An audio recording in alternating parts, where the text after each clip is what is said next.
Namaskar, Nileshok.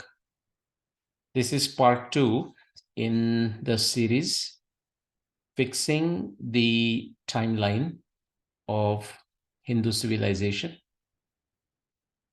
We are looking at Hitwa Bhasa, that is fallacies.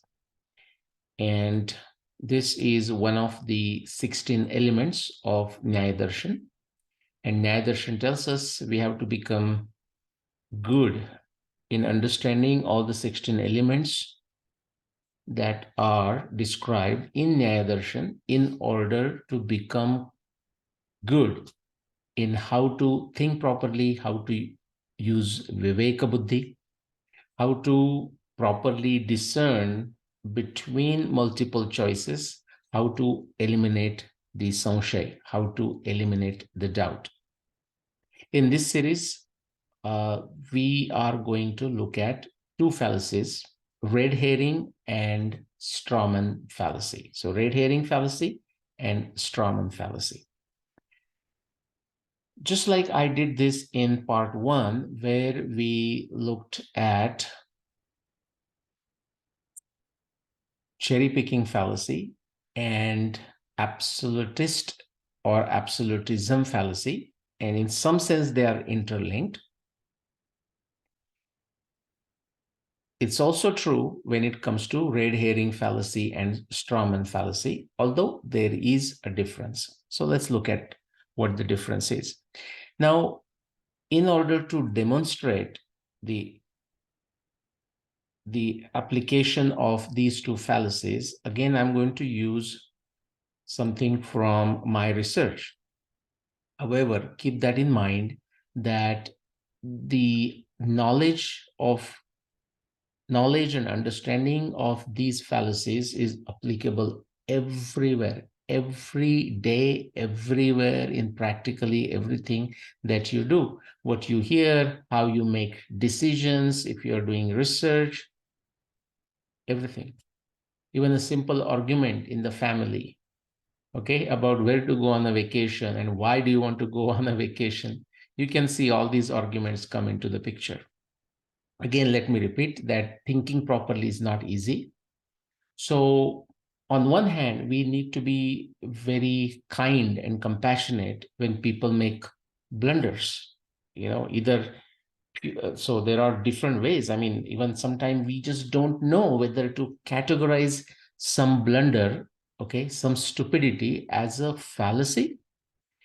And then we still don't know whether it was intentional, like it was done because it pays dividends. So somebody is embracing a fallacy, creating a fallacy, putting a fallacious argument deliberately. It's not always clear. Or is it purely due to ignorance, okay, of that individual, just not, he or she is not aware that they are getting into a fallacy or fallacious argument. And the third one is, I mean, there could be many other possibilities, but the third one, just broadly speaking, third one is like simply it's a moronic thing and the guy's not aware, or guy, gal, whoever. And even when you make them aware, they are not willing to change. Then we have to just say, you know what, it's not even intentional, it's not even due to ignorance. Or maybe it's due to ignorance, but the level of intellect is so low that it cannot be fixed. So it's moronic, and just leave it at that. So keep in mind that as we go through these examples, I will say what kind of fallacy it appears to be, like a red herring versus strawman fallacy in this case. But then it's quite possible that the person is either doing it intentionally because, he or she can sway the audience, the ignorance of the audience, okay? Or it could be that the person himself or herself does not believe that this is a fallacy, okay? And then the next stage is, you cannot even have any intelligent discussion with such individual, and the person is convinced that this is like very logical and stuff, then it's a moronic, is what we have to point out and just move on. In either case, it's a wrong argumentation and it must be understood for what it is. Okay, so let's first look at the definition of what these two fallacies are.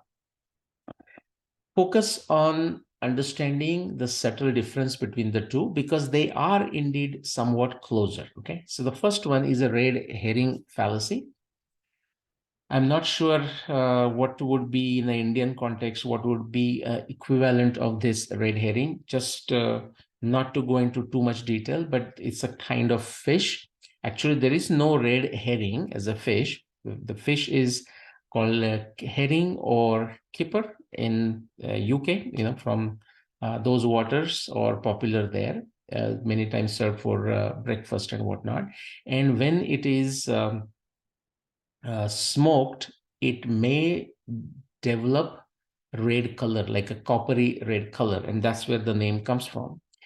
And what's the significance of it? Well, let's look at the definition first. When you change, meaning when one changes the subject to a topic that is easier to attack or distract.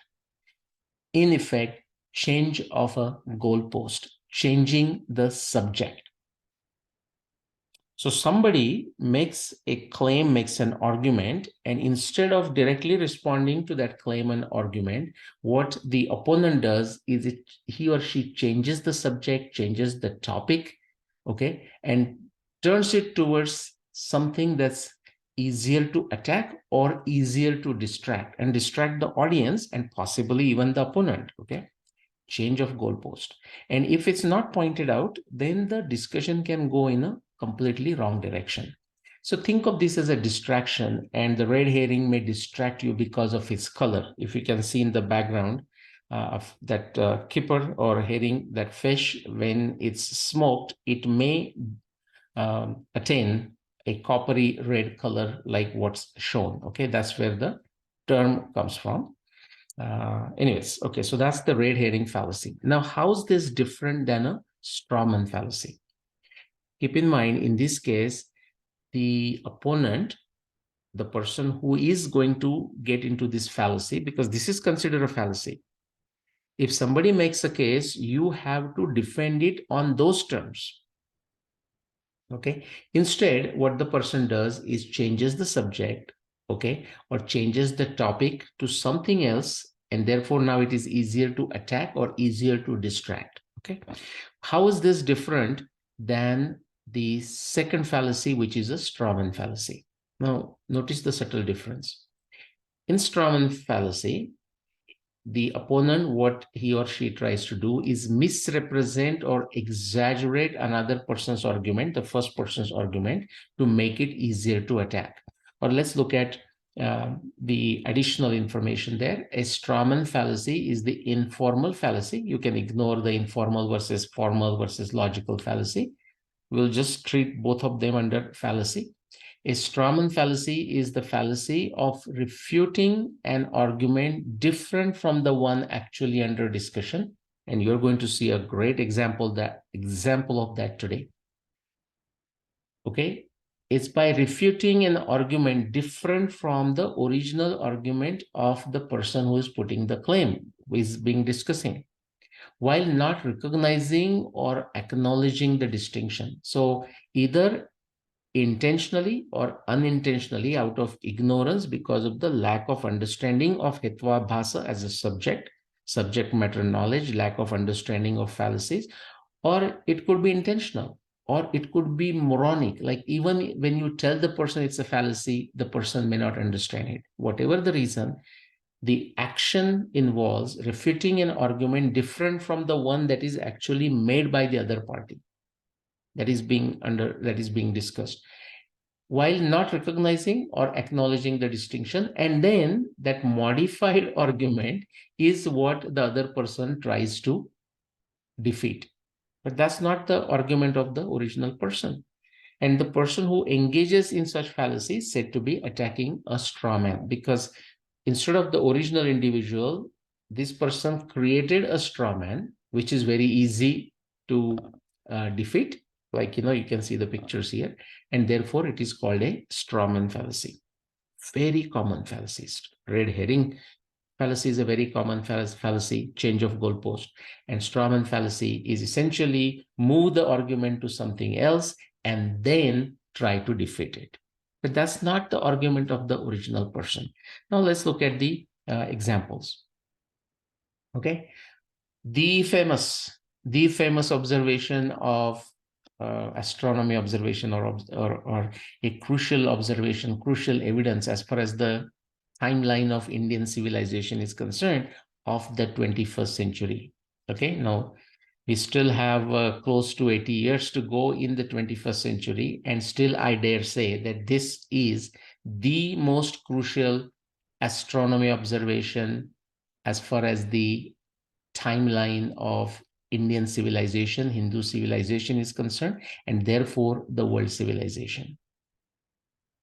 Okay, I feel very confident, and I would love to be wrong, by the way. Okay, so no hurt feelings if another great observation comes, okay, in the next about 80 years.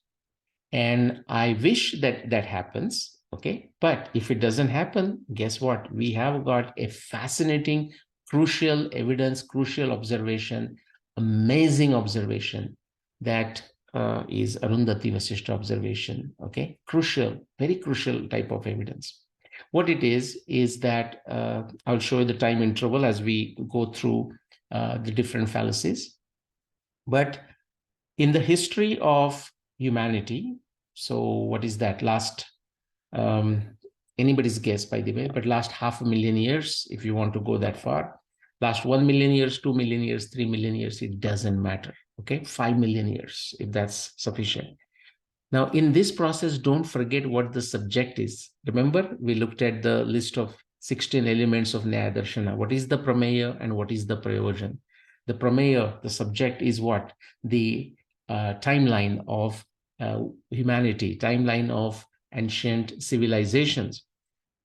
Specifically, prayojan is the timeline or the timing of Mahabharata. Don't forget, okay? Nobody is looking at even 100,000 years. But I'm just saying, from the greatness, from the crucial nature of this evidence, you can go back for 500,000 years, 1 million years, 2 million years, 3 million years, 4 million years, 5 million years. And guess what?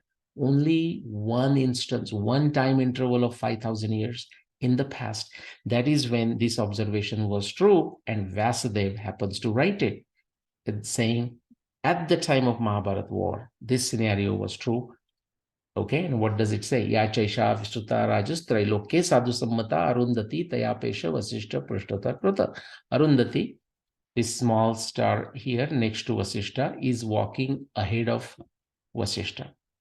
This was only true during that 5,000 years, and additional evidence from the Mahabharata text then takes you to that specific year 5561 BCE. All right, so this is my validation of astronomy observation from the Mahabharata text. It took me 15 years from 1994, 1995 to 2009. And finally, when I demystified it, other than maybe out of close to 150 plus Mahabharata researchers, 3 or 4 show familiarity with it in the last 150 years. Many others simply did not bother to talk about it, even when they came to know about it, because they could not explain for whatever the year they were claiming. And now, once I've showed why Arundhati indeed walks ahead of Vasishta, and when it walks ahead of Vasishta, that particular validation, empirical validation, basically decisively falsifies 99% of the claims for the year of Mahabharata war. And that's why every Mahabharata dating researcher is rattled. And you're going to see that in the fallacies that they create. So this is the real scenario. Now, because people do not want to accept it, and I'll explain why they don't want to accept this, because it destroys what they have claimed. And unfortunately, because of the lack of scientific acumen, lack of logical reasoning skills, many don't realize that a failure of a certain claim by itself is not a bad thing. Although the individual, the person may feel, oh my God, whatever I claimed is no longer true. But that happens in science all the time. In fact, Sir Karl Popper says, good tests kill bad theories. We survive to guess again. But as a human being is an emotional creature, you can say. It's not very easy for people to do that. But instead of celebrating the amazing empirical validation, scientific, logical, pratyaksha pramana, okay, validation, and enjoying it and seeing the growth in our knowledge, many choose to hang on to their dogmas, okay, and through that, these fallacies arise because somehow they're trying to defend their territory.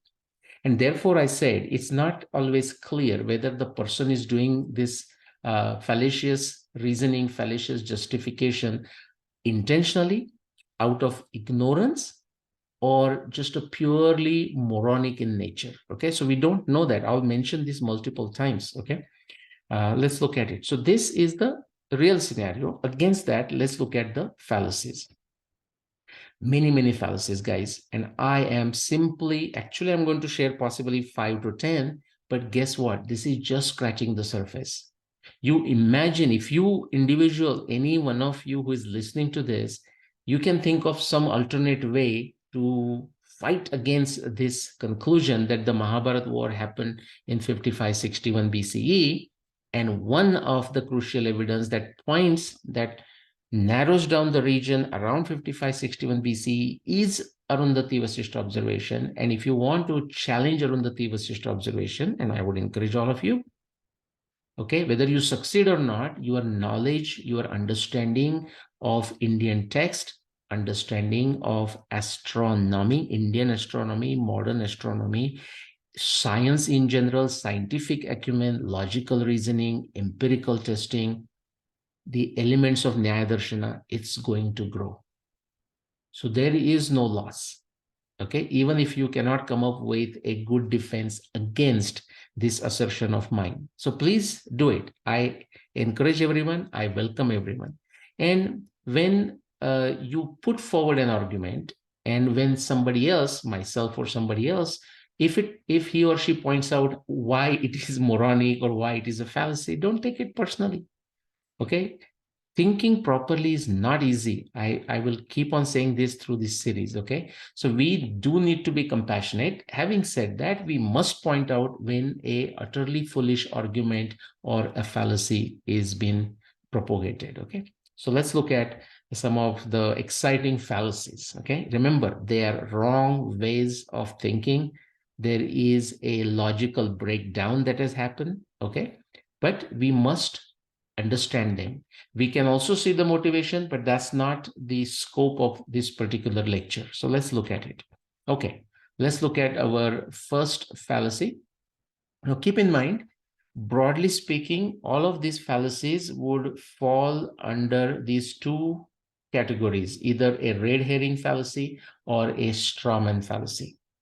And I will repeat, I said sometime the person is not even aware that, you know, how do I say it? It's very difficult to differentiate whether it's intentional, whether it is because of ignorance, or whether it is because of pure stupidity. You know, that's what I call moronic. Okay, so it's very difficult to distinguish. So please keep that in mind. Okay, so I may be using the word moronic, but it could be intentional. So the person knows he or she is creating a fallacy, and we will look at what's their motivation. I mean, even when they know it's a fallacy, why do they do it? Because in the short term, it works with the masses, okay, because masses are not aware of this. Well, let's begin in the southern India. This one Mahabharata researcher, and actually she has created multiple fallacies, okay, for the same thing. Essentially, she's just trying, hey, you know what? I am going to throw the mud, you know, at this and see what sticks. Okay, so therefore multiple fallacies. Let's look at the first one. Very interesting. In order to explain to people that why during this 5,000 year period, which also includes 5561 BC, why Arundhati is walking ahead of Vasishtha. And many people have a problem, or they feel challenged while in recognizing or in understanding a circular motion or an angular motion, and in deciding who is walking ahead of who. And you can see how many fallacies are created out of this by so-called Mahabharata researchers. Forget about ordinary individuals who are trying to understand this. So this is our first fallacy. So in order to assist ordinary individuals as well as other Mahabharata researchers, somebody who understands astronomy, this is astronomy 101, astronomy 10, 10 or 001. It's that basic. What you do is this vertical line is called the line of the meridian, the local meridian. Okay, at any given location, you can think of, imagine a line. Of course, you know how to draw it, going from the pole to the other pole, from the North Pole to the South Pole, and goes through your particular location.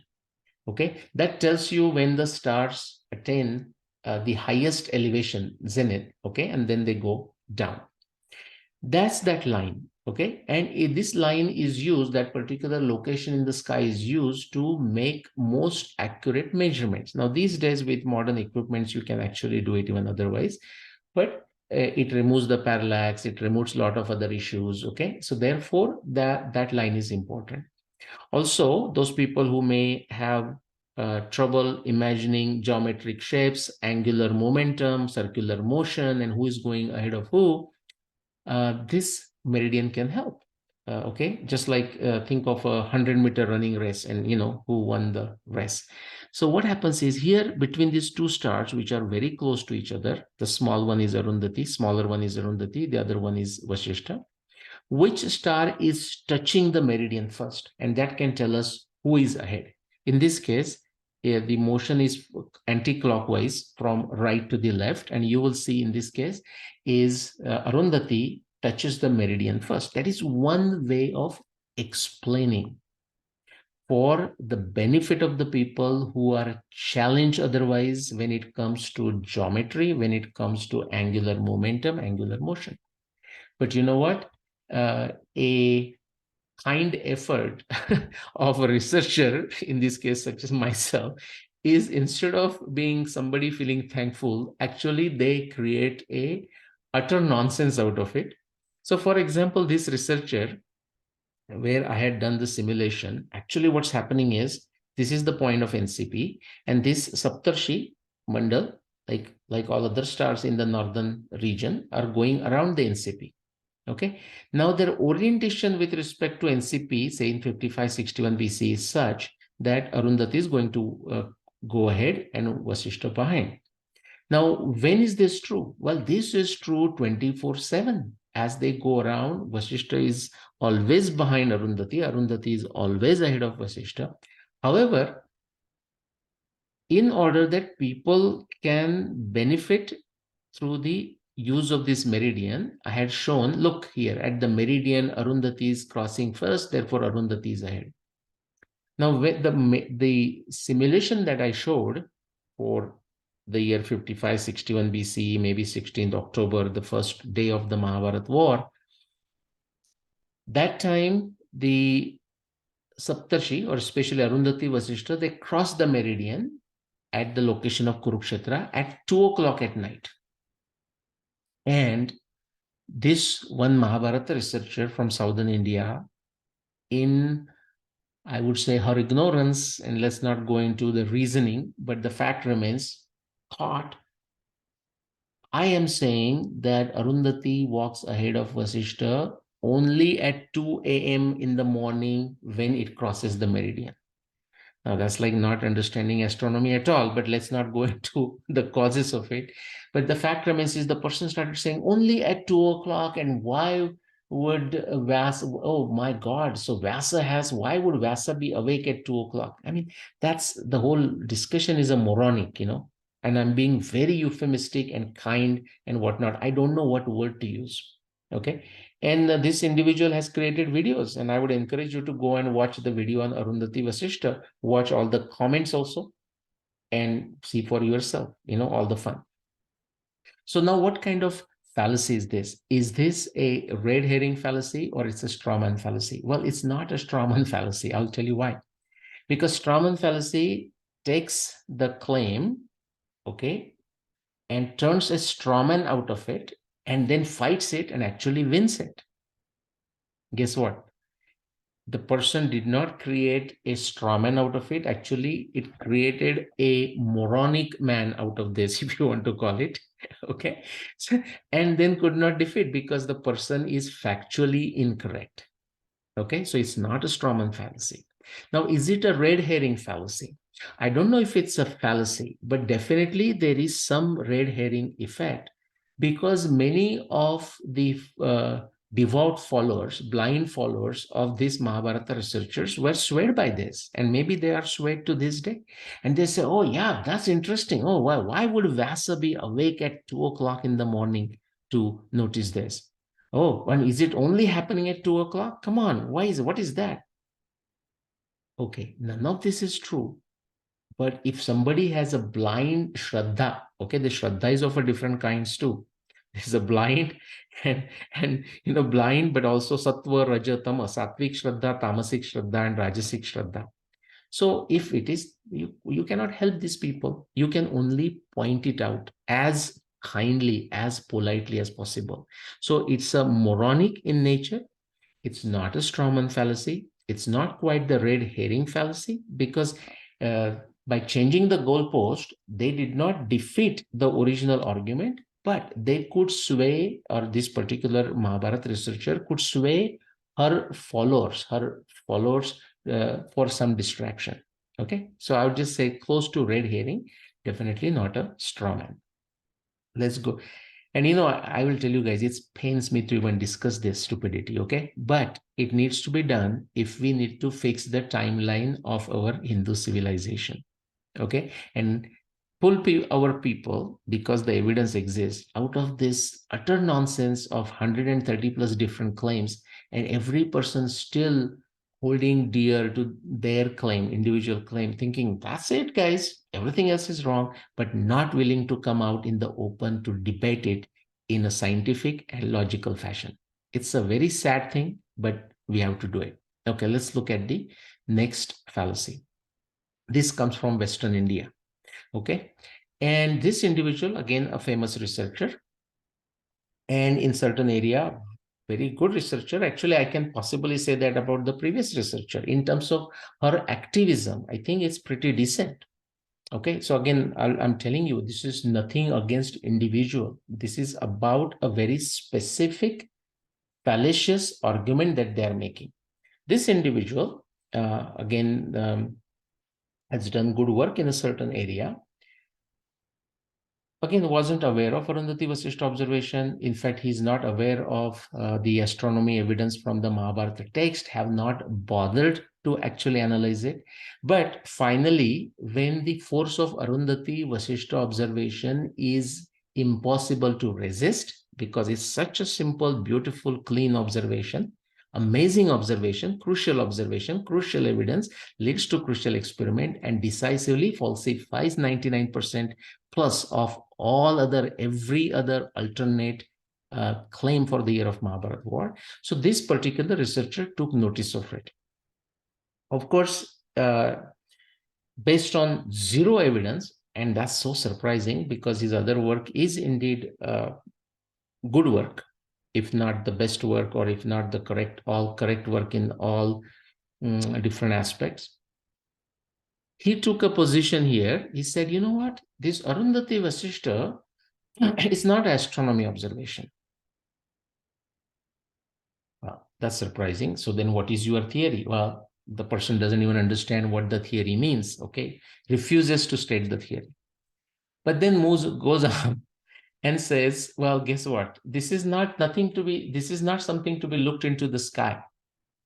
Okay. So like when Vyasa is saying, Yachaisha Viswata Rajas Trailokya Sadhu Sammata Arundhati Taya Pesha Vasishta Prushtata Kruta. Arundhati is walking ahead of Vasishta. Arundhati has placed her husband behind. Arundhati has placed her husband on her back. I mean, whichever way you translate it, the meaning is the same. It's not something to be looked up in the sky. It is all in the mind of Vyasa. You can say that is a psychological theory. I mean, person doesn't say it. I am giving a name as a placeholder. And what's the problem with it? Guess what? A beautiful empirical theory okay, a theory that leads to empirical observation, leads to crucial evidence, leads to crucial experiment, and actually a validation of that crucial experiment showing Arundhati indeed walked ahead of Vasishtha in a very psychotic decision making. I don't know what's the right word, very idiotic decision making. This person took a wonderful scientific theory and turned it into non-scientific, unscientific theory in a flash of a second.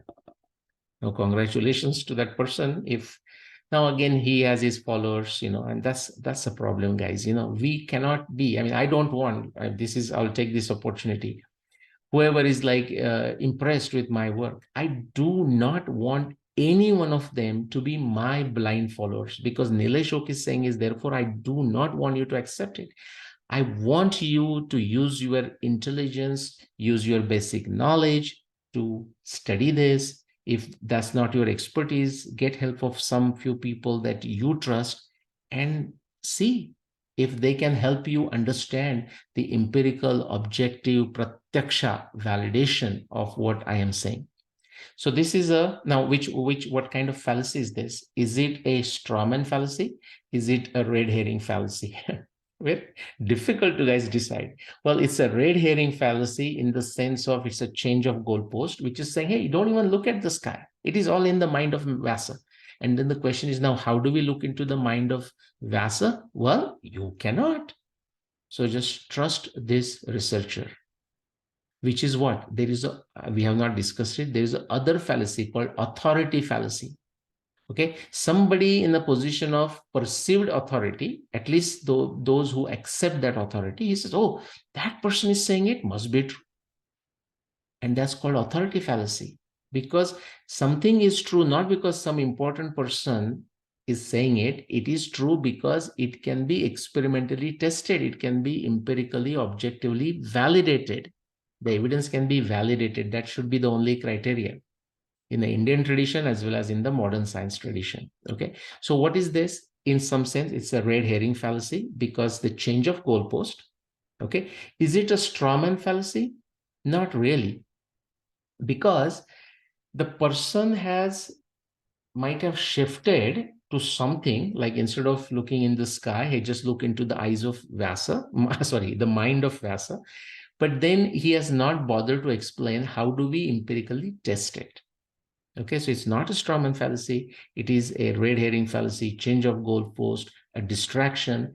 And why, I mean, it's very sad, especially I know this researcher, and very sad to see a researcher of that caliber doing this kind of stupidity, very sad. But it's been done, it's out in the public, and I'll say, therefore, it's a red herring type of fallacy, a distraction, change of goalpost. But even worse, because this distracted argument does not have ability to empirically test it. Okay, so actually moronic is stupid argumentation of a kind, and close to a red herring fallacy. All right, let's move on. We can go on and on in circles here and still not get anywhere. Let's go back to southern India. And as I said, that same researcher has tried to find different ways to see, like, throwing the mud at the wall and see what sticks. So we saw why Vyasa has to be awake at 2 o'clock in the night to see Arundhati cross the meridian before Vasishtha. That is to help somebody who doesn't understand a angular movement and so on. But here, another bizarre argument this researcher makes. And for whatever year, I'm showing you for 5561 BC, but that person actually, she used 5561 BC because that's what I'm claiming, and said, look, so now instead of showing this crossing Arundhati and Vasishtha at the meridian, okay, she shows another view here, something like this, and says, look, left direction is where this whole thing is going. Well, no, it's not going in the left direction. It is going around NCP, but that is lost on this researcher, saying, look here, look at the arrow. It's going in the left direction because it came like this, right? anti-clockwise, and says, look, Vasishta is to the left of Arundhati here, so Vasishta is ahead. Okay, guys, in all decency, I would say, in a very euphemistic way, I would say it's an extremely moronic argument. Okay. It's a fallacy. It says, Vasishta is ahead, and no, 5561 BC, Arundhati is not ahead. That is like not understanding the basics of astronomy, basics of geometry, basics of angular momentum, and much more. Okay, so without saying too much, I would say what kind of fallacy this gets into. Well, this is not a strawman fallacy. There is an element of red herring because it did distract at least her followers. The problem is it's factually incorrect. Okay, and you can watch the videos of these Mahabharata researchers to see all the fun. And if you want to truly understand, if you don't care, if you have a blind shraddha into that researcher, hey, be my guest. I mean, just follow whatever that researcher is claiming. My point is, if you want to know the truth, because this is about that, then you should spend some time understanding the angular momentum, understanding circular motion of stars around NCP, and how to decide who is ahead, who is behind, okay, and so on. All right. So no, not a strawman fallacy, element of a red herring, but basically a extremely moronic and factually incorrect argument. Okay, let's go to continental Europe. Very, very interesting. I haven't found a name for this fallacy. Researcher does not have his claim, but tends to move in the range of, I would say, between, say, 1400 BC and 2000 BC. And so therefore, I picked 2000 BC and makes a very funny argument. I would consider extremely stupid argument, a moronic argument. I don't think it's a strawman fallacy. I don't think red herring fallacy. There is an element of red herring only in the sense of a distraction, but not a change of goalpost, because factually whatever is claimed is wrong. I mean, wrong on multiple levels. Okay. Again, just to keep it discussion decent, I'll just say it's stupid, it's moronic. That's being very kind and polite, and I'll not say much. But what's the argument? The argument, whereas Vyasa is saying that at the time of Mahabharat war, Arundhati is walking ahead of Vasishta, this researcher says, well, therefore, we should look at that time when Arundhati is not walking ahead of Vasishta. Listen carefully. Vyasadeva is saying at the time of Mahabharat war, Arundhati is walking ahead of Vasishta. This researcher says, therefore, we should find the time and call it the time of Mahabharata war, or that time qualifies as the timing of Mahabharata war when Arundhati is not walking ahead of Vasishta. Right? Now, this Mahabharata or this Indic researcher is on record saying this. Okay, so fortunately, it has been preserved, and I will give you as a homework to find out where it is. So, what do you say? I mean, to this. So, the time when Vasishta is walking ahead of Arundhati, my God, I mean, Vyasa is saying exactly opposite. What do you do? I mean, how? I don't know. I have no words. And frankly, if it's a fallacy of a certain kind, I mean, it's again very factually incorrect in a very polite language, or stupid or moronic, and that's still polite. But if we have to give a name to this fallacy, I don't know. We need to look for a new name. Okay. All right. Let's look at the next one. This is from United Kingdom. Okay. And you'll see some variations of these by other Mahabharata researchers too.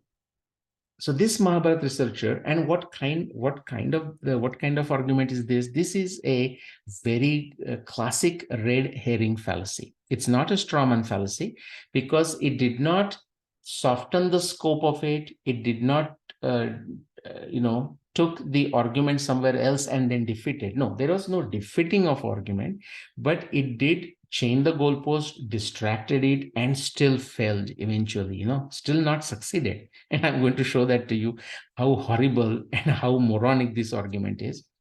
But what this Mahabharata researcher claims, it says, well, hold on. So now remember what Vyasa is saying. Vyasa is saying Arundhati and Vasishta, the stars, there. And Arun, and he says, yeah, the Saptarshis, the seven Saptarshis there, and the Vasishta, Yachaisha, Visuta, Rajas, Trailoke, Sadhu Sammata, Arundhati, Tayapesha, Vasishta, Prushtata, Kruta. Now, in this case, there is no word Pativrata. But now this is the red herring. The person says, so the Arundhati, the famous Pativrata, okay, and uh, that one is Vasi Singh going ahead. So that's stage one. Okay, the distraction, the red herring. The next stage is, so how do we say, what do we say ahead and behind? Then the person says, if the Arundhati Vasishta, they are circumpolar, which is to say from a given location such as Kurukshetra, never go below the horizon, and therefore by definition circumpolar, then there is no question of anyone going ahead or behind, which means what? The person did not understand any aspect of astronomy, what it means by going ahead or behind. So that's the mistake at the second level. And then the person says, but wait a minute, in Kurukshetra or Delhi, they are circumpolar, but in Bengaluru, they are not. So Bengaluru, they go below the horizon, and maybe we can say somebody comes up and somebody, they go down the horizon, they go below the horizon and come up. Okay. And then goes into another extremely moronic argument, which honestly I have not understood, and it's there on the record. And please listen to it and tell me if you understand, any one of you understand it. I would love to hear your interpretation of it in comments. And then says, so are we saying then that she is a Pativrata in Delhi, but no Pativrata in Bengaluru, and or vice versa? Pativrata in Bengaluru, but no Pativrata in Delhi. This is a moronization. I don't know if the word exists, but if not, then that is my gift to the English language, moronization. This is a moronization at multiple levels. And what kind of stupidity is this? And still, has it solved the problem? Has it therefore explained something else? No. And the person knows it, because you're going to see as if like the person does not believe what he is saying here and goes on just like that other researcher throwing the mud at the wall and see what sticks, makes multiple other arguments, multiple other fallacies. So this one is, guys, I don't know if you understood it, but there is no discussion of a pativrata, or no relevance of it, whether it is a pativrata or not. It's simply as a star, Arundhati is walking ahead of Vasishta. Arundhati has put Vasishta behind on her back and so on. It's astronomic phenomenon. The observation is astronomical in nature. It's all clear. But the person, so red herring. So yes, it's a distraction, it's a change of goalpost and all of that, but still not successful, but actually successful in moronization at multiple levels. Very sad, very unfortunate, but real. Okay. It's a true. Okay. And it's the person is on a record saying this thing. So do listen. Let's go to the next fallacy. From southern India, and I don't know if it's from the same researcher that I referred to before. Yes, from the same researcher. Now remember, this is now third attempt. So throwing mud at the wall and see what sticks.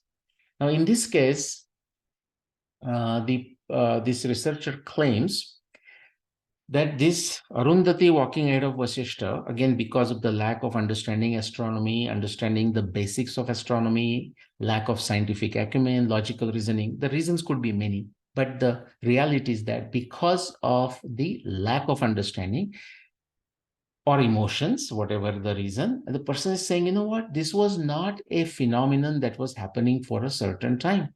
In fact, it happened for a flicker of a second, maybe, and only Vyasa observed it. And still, somebody may ask, why did Vyasa see that?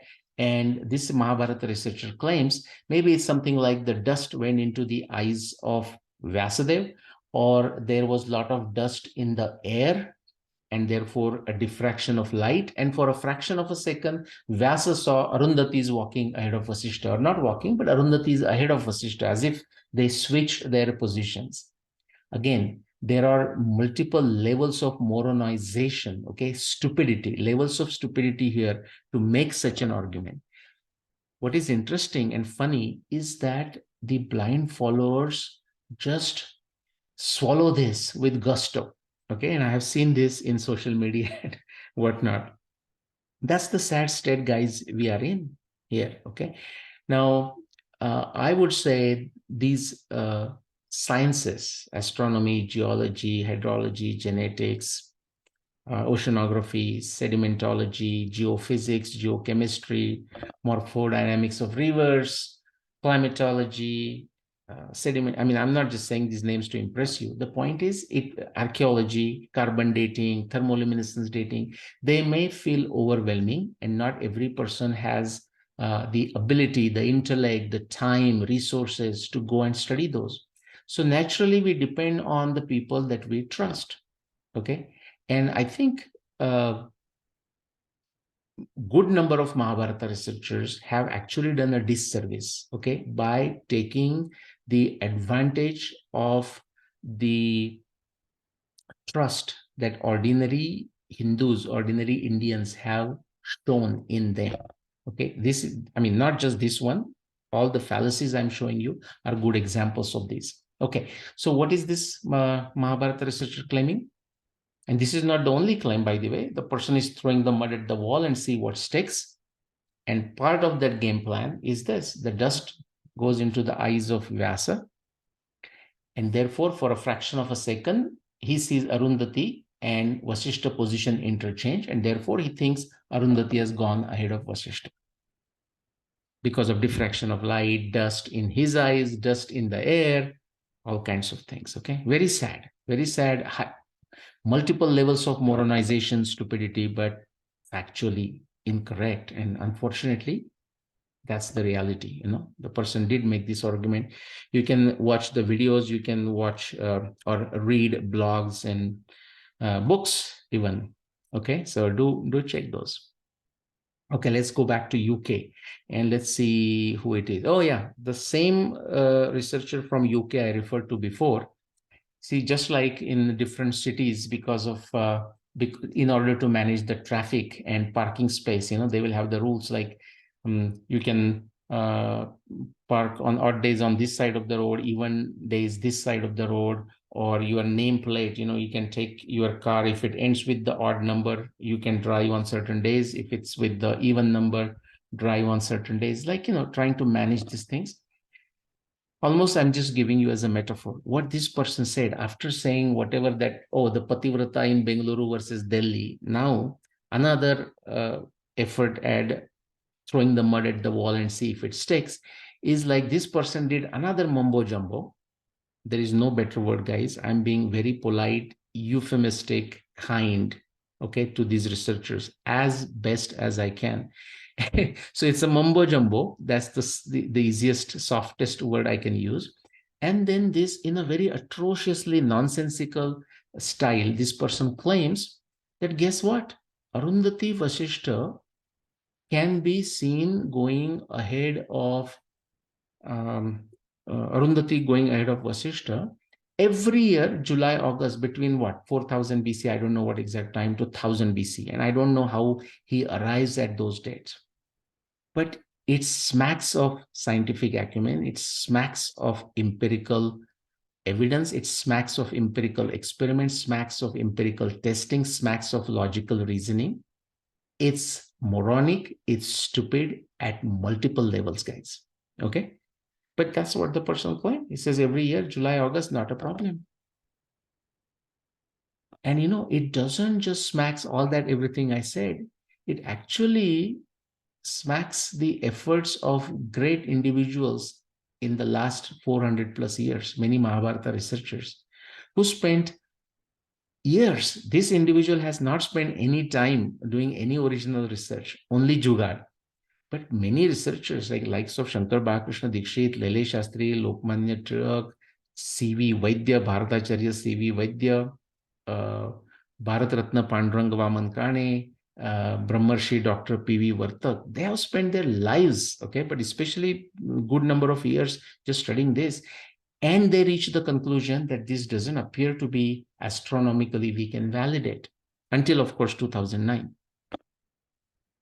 And after that, after I have shown that this phenomenon is impossible anytime after 4508 BC or 4636 BC, very carelessly, casually, this researcher comes and says, oh yeah, what's wrong? I mean, guys, what's the problem here? After saying some other place, which I have not included here, that Arundhati cannot go ahead of Vasishta, does not go ahead of Vasishta. That is not astronomy observation. That is not a um, empirical observation, all kinds of crap. And then saying Pativrata nonsense that I just shared. And it says, well, actually, guys, that's not a problem. Every July, August, Arundhati goes ahead of Vasishta. Very interesting. Okay. So that's what kind of fallacy is this? Well, I don't know if I did that for the previous one. This is not a straw man fallacy. There is an element of red herring because it can distract some people, and many people are blind followers, and hey, good for them. We all get the gods we deserve. We all get the gurus we deserve. Okay. Or depending on our mode, swabhava, sattva, rajatama, so we get the gods we want. Okay, that's just a natural fit. Okay, yajante satvika devan yaksharakshansi rajasa pretam bhuta ganashchane yajante tamasa jana. So if you like this stuff, in spite of the fact this is factually incorrect, hey, be my guest. No hard feelings. Just follow, don't bother, don't waste my time. All right, let's go to the next fallacy. Okay, comes from India. Let's see who it is. Okay. Oh yeah, this is a well-known professor. And decent in astronomy. So this is even more shocking and surprising. And this is his second attempt. Could be multiple attempts, but definitely, to the best of my knowledge, a second attempt. In the first attempt, he just did a gobbledygook, all kinds of crazy argumentation, but basically leading nowhere. And that work is he published that work in a peer-reviewed journal. So it is ready and available for anyone to read, published many years ago. And you can see for yourself what I'm saying, how gobbledygook that discussion is. Okay. Atrociously foolish discussion, I mean, even he goes on to take a half portion of a shlok from one adhyaya of Mahabharata, connect with half a shlok from another adhyaya, and still it goes nowhere. But I think consider this as an attempt too, and where he makes an argument that maybe ahead and behind has to do with when the Arundhati Vasishta are not circumpolar, which is to say they do go below the horizon from a location such as say Kurukshetra, and then when they are coming up from the horizon, who comes first? Again, it's beyond me. I mean, I have looked at this research and I said, oh God, I want to stay away from it, maintain my sanity, but feel free to follow this in the public domain, do the test on your own and reach your own conclusions. So the person is claiming that they are no longer circumpolar and therefore they actually go below the horizon, and then when they come up, in his opinion, or maybe he showed it in some fashion, that Arundhati, okay, I mean, I will not make additional comment, just will state it as politely as possible. So the Arundhati comes first, in his opinion, Vasishta comes behind.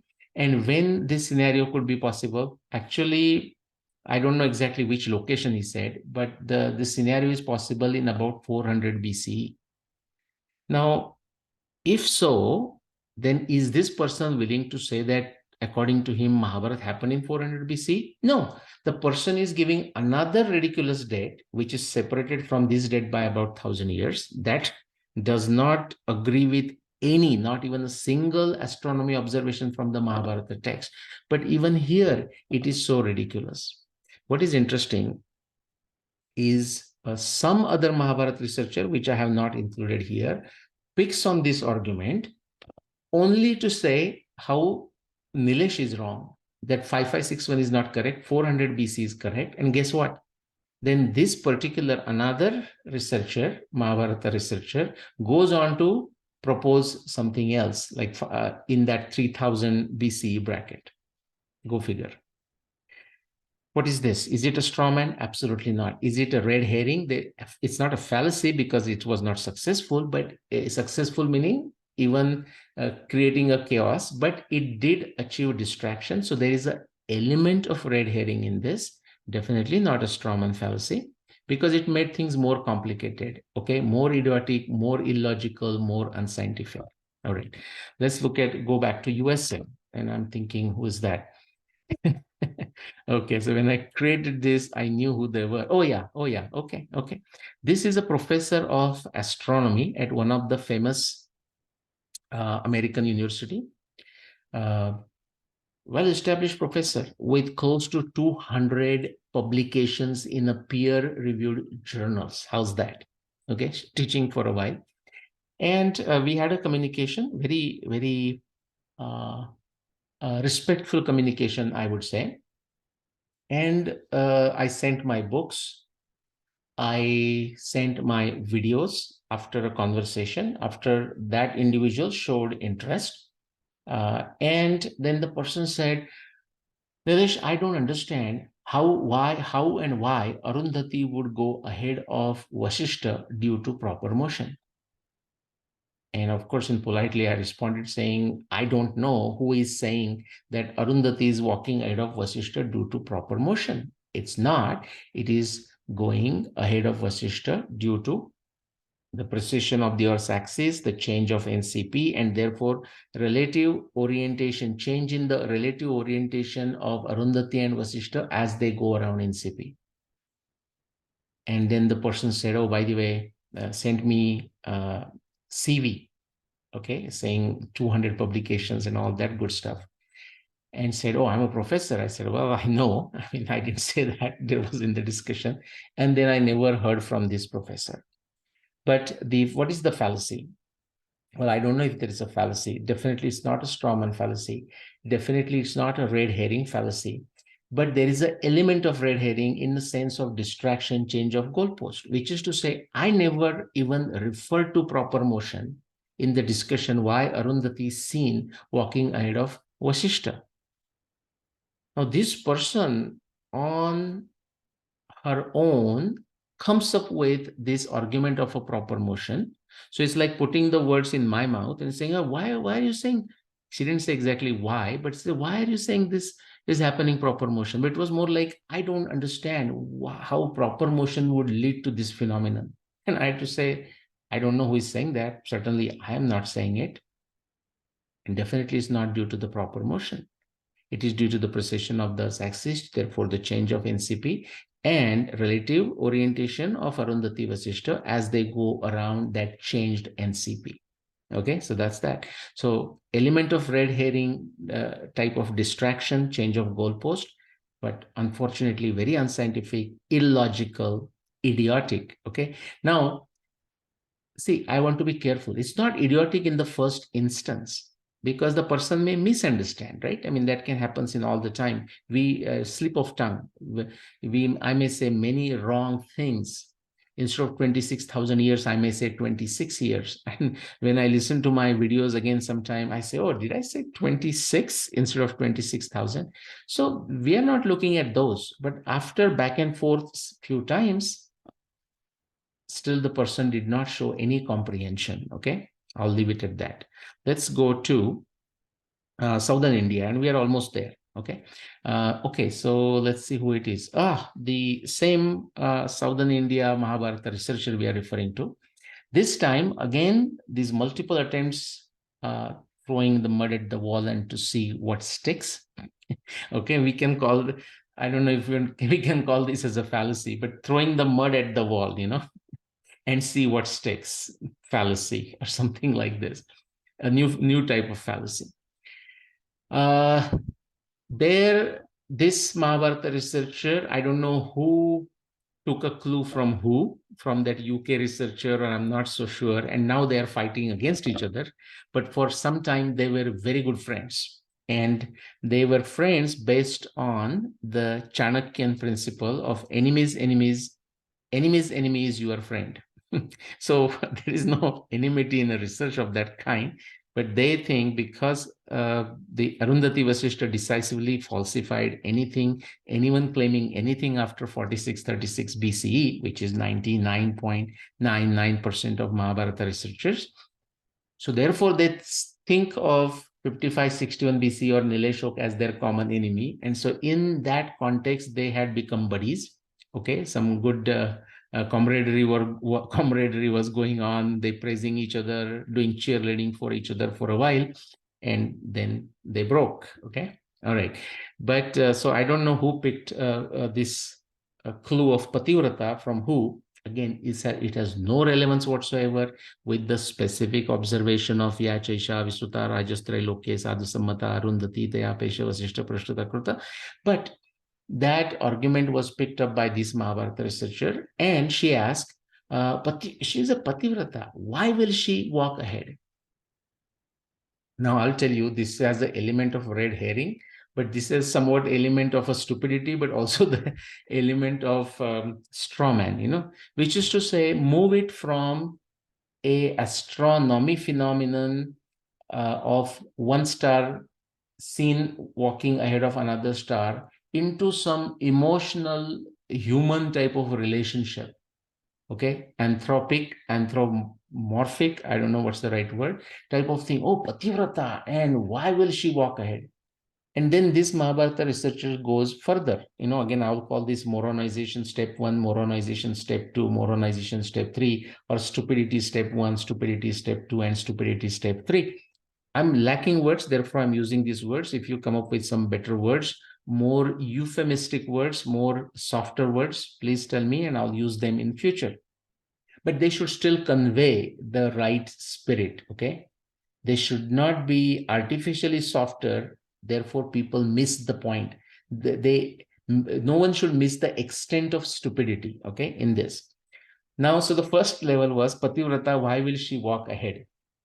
The next level was now, then the Mahabharata researcher, and I forgot whether it's in the blogs or whether it is in social media, this Mahabharata research has written to me, or in the videos, I'm not sure where, or maybe in the book. I mean, there are books written about Arundhati Vasishta or my research, which I truly appreciate.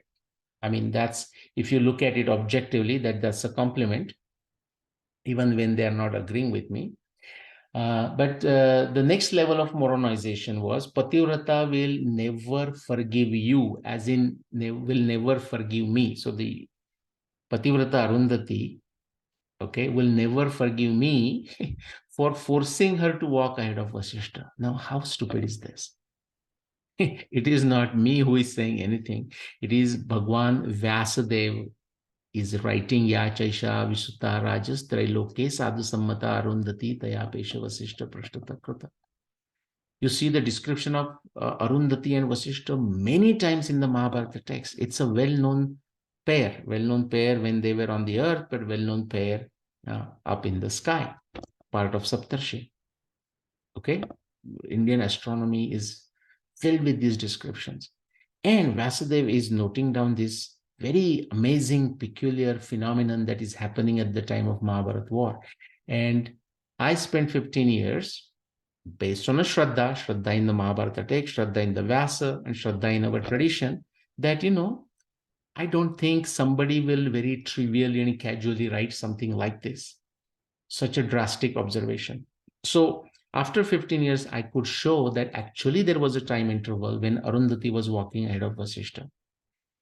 Has nothing. So the Pativrata is basically a distraction and not a straw man. It's a red herring. Okay. It's a change of goalpost and still not succeeded. But guess what? I mean, you can see their frustration through all kinds of crazy claims they're making. Like Pativrata, why will she walk ahead? I mean, why would she not walk ahead? What's wrong with it?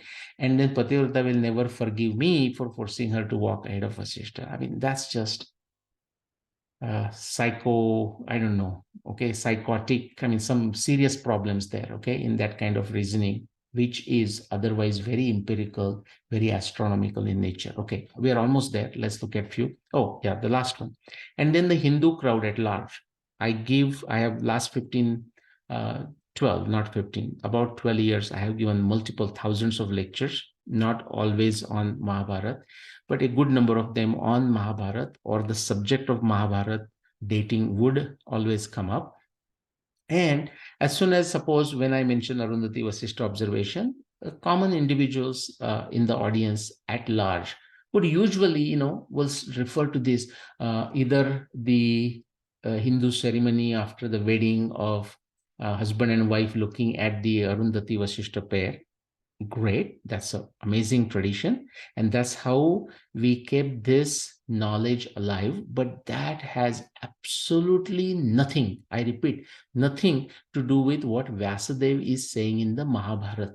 Okay, and why he's saying it, and how that acts as a nimitta, as a sign, as a reference point, timestamp for the timing of Mahabharata war. Astronomy is time. Has nothing to do with the fact husband and wife after they are newly wedded looking at their Arundhati Vasishta.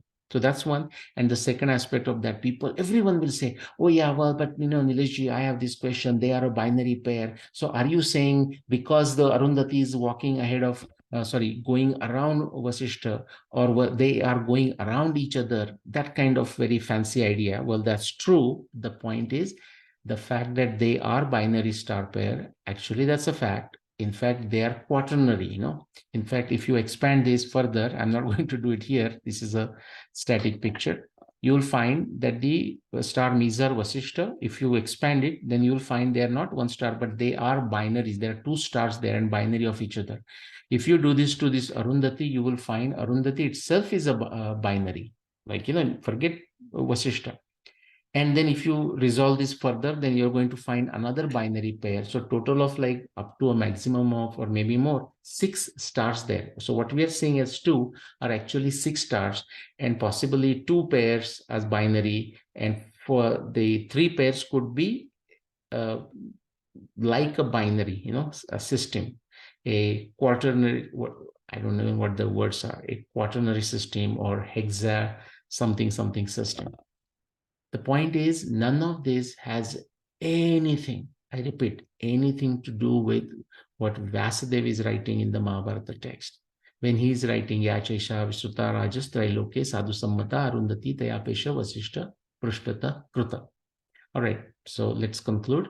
So summary, when it comes to Arundhati Vasishta and fighting this beautiful, the astronomy observation as far as the world civilization, Indian civilization, dating of world civilization, Indian civilization is concerned, the most important observation of 21st century, because this decisively falsifies practically every other claim out there, not only for Mahabharata, but by virtue of that timeline, also every other claim for Ramayana and so on.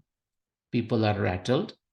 And in their attempt to fight this, okay, the moronic quotient is very high. To the extent, as I hopefully you observed this, as I went through these so-called fallacies here, it is difficult to decide if the specific attempt is deliberate. Is it due to ignorance? Is it due to some error? Or it's purely moronic in nature? Very sad, but true, unfortunately. None of these folks showed awareness of Arundhati Vasishta observation until I demystified it in 2009. Those 4 or 5 people, one exception, the professor in India I mentioned, he had published it before, I think before 2009. And then the likes of Shankar Balakrishna Dikshit, Lele Shastri, Lokmanya Tilak, Bharatacharya C.V. Vaidya, Bharat Ratna Pandurang Vaman Kane, and Brahmarshi Dr. P.V. Vartak. To the best of my knowledge, these are the individuals that I just mentioned. Recent times, Professor R. Iyengar. Those are the individuals who mention even Arundhati Vasishta. Others simply showed ignorance. Again, I'm not going into whether it was intentional, deliberate, whatever the motivation. They simply did not show awareness of it. Finally, when I demystified and therefore it decisively falsified their claims, they woke up. And that's a good thing. Since then, every attempt to discredit it via fallacies or stupid arguments is going on. And this is all good manthan, guys, okay? I'm not saying it with any anger. This is the good stuff. But for anyone who is interested in fixing the timeline of Indian civilization and therefore world civilization must pay attention, must spend some time, understand this Kurukshetra, okay? This intellectual Kurukshetra. All right. The last one in the summary. Ordinary folks are easily swayed by the fallacies or moronic arguments, and thus ongoing motivation for Mahabharata researchers to embrace either strategies because it works. Okay, just like in politics, people will make false promises. People will say something wrong about the opponent, and it works. It sticks, and that seems to happen because of ordinary folks' ignorance or naivety. And therefore, the Mahabharata researchers, because I use the example of Arundhati Vasishta, I'm saying Mahabharata researchers, but that's true for any type of red herring fallacies or strawman fallacies. There is the appropriate researchers or corresponding researchers have a motivation to embrace these fallacies because they seem to work. Okay, they don't work at the level of truth, deciding the truth, eliminating the doubt, but they do work at the level of creating confusion, creating doubt, okay, and moving people away from the truth. So to that extent, they do work. Okay. All right. We will stop at this. Thank you very much for watching. Do write down your comments. Let me know if this is helping you, if this is benefiting you. If you think, and please give me very very truthful comments. If it's not helping you, then guys, I have enough interesting things to do, and I can if I find that there is not enough interest or not interest, then I may stop. Okay. Thank you very much.